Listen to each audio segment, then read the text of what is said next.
Assalamualaikum warahmatullahi wabarakatuh. Shalom Aleichem Bishem Hamasyah. Salam sejahtera untuk kita semua. Apa kabar Bapak Ibu saudara-saudari sekalian? Semoga semua baik-baik saja ya. Mengapa Yesus tidak menebus dosa iblis seperti dosa manusia? Bukankah iblis dan manusia itu sama-sama ciptaannya? Apakah dia pilih kasih? Apakah dia lebih sayang manusia daripada iblis, sehingga hanya dosa manusia yang ditebus, sedangkan iblis tidak? Sebelum kita bahas, jangan lupa like, subscribe, dan aktifkan lonceng notifikasinya ya. Dalam iman Kristen, tidak ada penebusan dosa. Yang ada adalah penebusan manusia dari dosa. Jadi, yang ditebus bukan dosanya, tetapi manusianya. Apakah kodrat manusia dan kodrat iblis itu sama? Dan siapa iblis itu sebenarnya? Apakah iblis butuh penebusan seperti manusia butuh penebusan? Kata melihat dalam bahasa Yunaninya adalah eteroun, yang merupakan kata kerja bentuk lampau.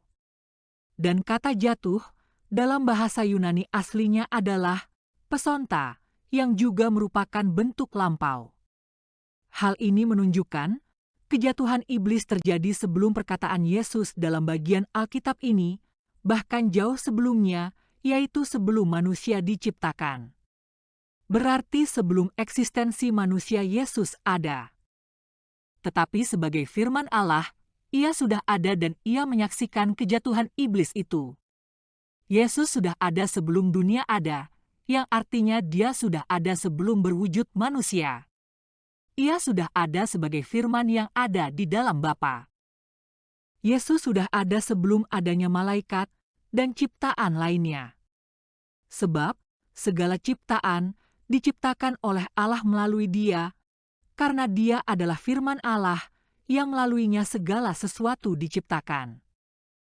Melalui Dia juga dunia malaikat atau alam roh diciptakan yang memiliki jenjang atau strata di dalamnya, yaitu para malaikat. Mengapa disebut singgasana, kerajaan, pemerintah, penguasa? Karena diciptakan dari energi ilahi yang memiliki kuasa, sehingga mereka dapat melakukan sesuatu yang tidak bisa dilakukan oleh manusia. Ada pimpinan dari seluruh strata para malaikat tersebut, yang dalam tradisi gereja disebut Lucifer, yang merupakan malaikat tertinggi, salah satu dari malaikat agung, yang awalnya diciptakan dalam keadaan sempurna dari segala ciptaan yang digambarkan sebagai Raja Tirus. Malaikat satu ini diciptakan dalam keadaan yang hampir sempurna dan sangat pandai, serta sangat indah dibandingkan para makhluk roh yang lain.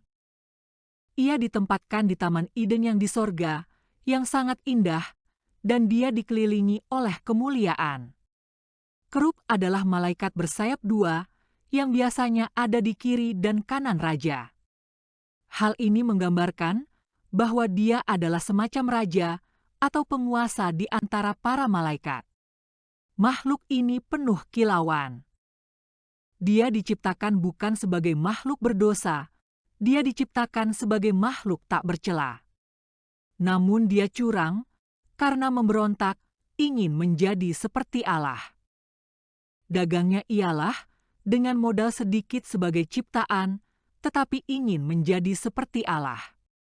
Maka, di sorga, terjadi pertarungan yang pertama di alam malaikat antara Lucifer bersama para malaikat yang ikut memberontak bersama dia dengan malaikat yang diperintahkan oleh Allah, yaitu Mikael, untuk mengusir para malaikat yang memberontak itu dari sorga. Iblis jatuh seperti kilat. Kilat itu adalah energi dan cahaya, bentuknya berliku-liku seperti ular.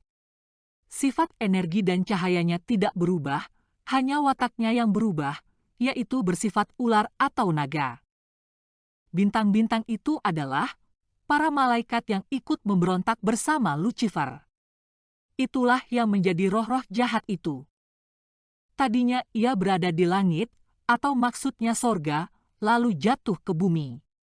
Dan akhirnya, setelah jatuh ke bumi, maka bangsa-bangsa, maksudnya umat manusia, tunduk pada keinginan iblis ini.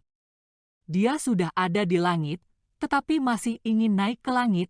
Dia ingin lebih tinggi dari keadaannya sekarang. Dia ingin menjadi penguasa di atas para malaikat. Dia ingin menjadi sama dengan Allah. Tetapi dia gagal dan diturunkan ke alam paling bawah menjadi penguasa alam kematian. Iblis ini jatuhnya terjerembab secara luar biasa.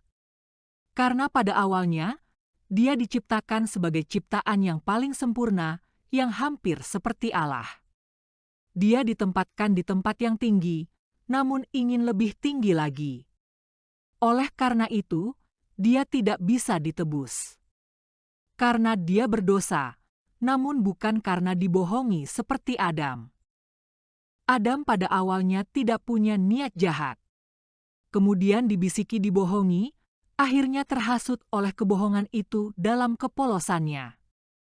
Tetapi itu karena diseret dengan dibohongi. Maka Adam mendapat kesempatan untuk dipulihkan. Sedangkan iblis jatuhnya karena melakukan dosa, ingin menjadi seperti Allah secara sadar, dan terjerembab dengan kondisi hancur tidak keruan, sehingga tidak dapat dipulihkan. Menjadi makhluk jahat, dia tidak ada harapan untuk penebusan, dan tidak ada harapan untuk penebusan, dan tidak ada harapan untuk keselamatan, maka iblis tidak bisa bertobat. Manusia diciptakan menurut gambar dan rupa Allah, diciptakan menurut pola keberadaannya. Dalam Septuaginta, kata yang diterjemahkan gambar adalah eikona, dan rupa adalah homoiosin. Sehingga, para bapak gereja purba menjelaskan bahwa manusia itu diciptakan dalam gambar dengan tujuan untuk menjadi rupa. Manusia diciptakan menurut gambar Allah, artinya ada refleksi sifat-sifat Allah dalam diri manusia. Allah itu roh, sehingga gambar Allah itu ada di dalam roh manusia, bukan fisiknya. Yang ada di dalam roh manusia itu adalah sifat-sifat moral yang juga dimiliki Allah. Manusia memiliki sifat kasih dan adil, yang adalah cerminan sifat Allah. Allah itu kekal, sehingga manusia diciptakan bukan untuk mati, tetapi untuk hidup abadi. Sehingga sifat yang ada pada Allah secara relatif ada pada manusia. Dari gambar menjadi rupa, manusia melewati ujian untuk mencapai kekekalan atau keabadian itu. Seandainya manusia tidak makan buah itu, maka manusia tidak mati atau kekal. Itulah tujuan awal manusia diciptakan, menjadi abadi, dan ikut ambil bagian dalam kodrat ilahi, menjadi serupa dengan Allah. Manusia tidak diciptakan dalam keadaan sempurna seperti Lucifer, namun secara bertahap menuju serupa dengan Allah. Iblis yang telah gagal, iri hati melihat manusia, karena diciptakan dengan tujuan menjadi serupa dengan Allah. Dan dia tidak ingin posisi yang diinginkannya itu diambil alih oleh manusia. Sehingga dia menipu manusia, supaya manusia juga bernasib sama seperti dirinya. Iblis memfitnah Allah demi membohongi manusia. Karena manusia masih belum sempurna atau polos, tidak seperti Lucifer sebelum kejatuhannya, dia terhasut dan menuruti tipuan iblis itu. Akibatnya, meskipun tidak langsung mati, benih kematian sudah ada di dalam dirinya. Akibat manusia menuruti bujukan iblis, manusia, sampai sekarang, berada di bawah kuasa dosa, iblis, dan kematian. Manusia tergadai pada dosa. Karena itu, manusia perlu ditebus. Sementara itu, iblis tidak tergadai, karena dia secara sadar dan sengaja menentang Allah, sehingga dia tidak perlu ditebus. Manusia berbuat dosa, sebab dia terjual di bawah dosa, karena iblis. Itulah yang menjadi sebab kita tidak dapat bersatu dengan Allah, karena kita berada di bawah kuasa iblis. Dan akhirnya, kita berada di bawah kuasa kematian, karena upah dosa adalah maut. 3 hal ini mencengkram kodrat manusia, yaitu iblis, dosa, dan maut. Dan 3 hal itu pula yang membuat manusia, tidak dapat menyatu kembali dengan Allah. Keselamatan adalah penyatuan kembali manusia dengan Allah, maka tiga hal itu tadi harus disingkirkan. Yang dapat menyingkirkan dosa dari dalam diri manusia adalah Dia yang di dalam dirinya tidak memiliki dosa. Sesama manusia yang berdosa tidak dapat melepaskan manusia dari dosa satu sama lain. Kita sendiri terbelenggu oleh dosa, sehingga bagaimana mungkin kita dapat melepaskan orang lain yang juga terbelenggu oleh dosa? Hanya Dia yang tidak terbelenggu oleh dosa yang dapat melepaskan manusia dari dosa. Selama manusia itu mempunyai dosa, tidak akan bisa melepaskan dosa orang lain. Ingat kembali, yang mencengkram manusia adalah dosa dan iblis juga maut. Siapa yang dapat mengalahkan iblis? Dia yang kekuasaannya lebih tinggi daripada iblis, yaitu yang menciptakan iblis, yang tadinya adalah malaikat suci, yaitu firman Allah. Dengan cara apa Kristus mengalahkan dosa? Dengan jalan mati di salib. Mengapa harus melalui mati di salib? Karena dosa pada intinya adalah ketidaktaatan. Ketidaktaatan harus dikalahkan dengan ketaatan. Firman Allah menjadi manusia karena yang akan dilepaskan adalah manusia. Ia merendahkan diri karena yang dilawan adalah makhluk yang sangat sombong yang ingin menjadi seperti Allah. Maka harus dilawan dengan kerendahan diri yang luar biasa. Kematiannya di kayu salib adalah wujud ketaatan yang mutlak pada kehendak Bapa, sehingga ketidaktaatan yang bercokol dalam kemanusiaan kita ini ditundukkan oleh ketaatannya di atas salib. Dan di atas salib, Dia mengalahkan dosa itu. Melalui penyalibannya, Yesus mengalahkan dosa.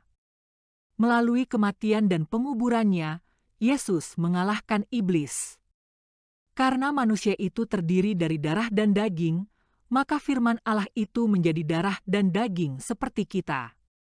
Dia memiliki kodrat seperti kita, punya tubuh, jiwa, roh, perasaan, pikiran, penderitaan, rasa takut. Dia benar-benar total menjadi manusia. Dia menjadi manusia supaya bisa mati dan masuk ke alam kematian.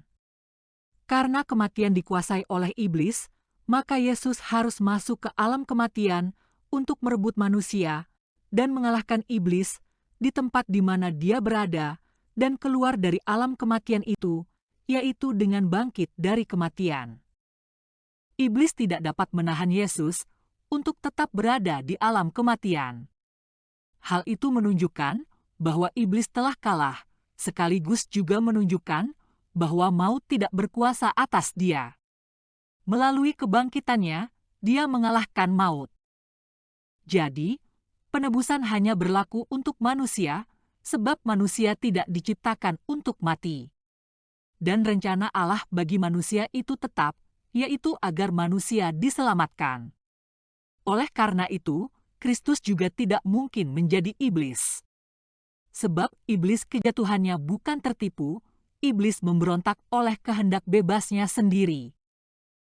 Iblis sudah mencapai titik kemuliaan dan jatuh dari situ oleh kehendaknya sendiri. Sedangkan manusia belum mencapai derajat serupa dengan Allah sehingga Allah menolong. Iblis tidak perlu ditebus karena sudah disediakan untuk neraka. Sekian pembahasan kita kali ini. Sampai jumpa pada pembahasan berikutnya. Wassalamualaikum warahmatullahi wabarakatuh. Shalom Aleichem Bishem Hamasyah.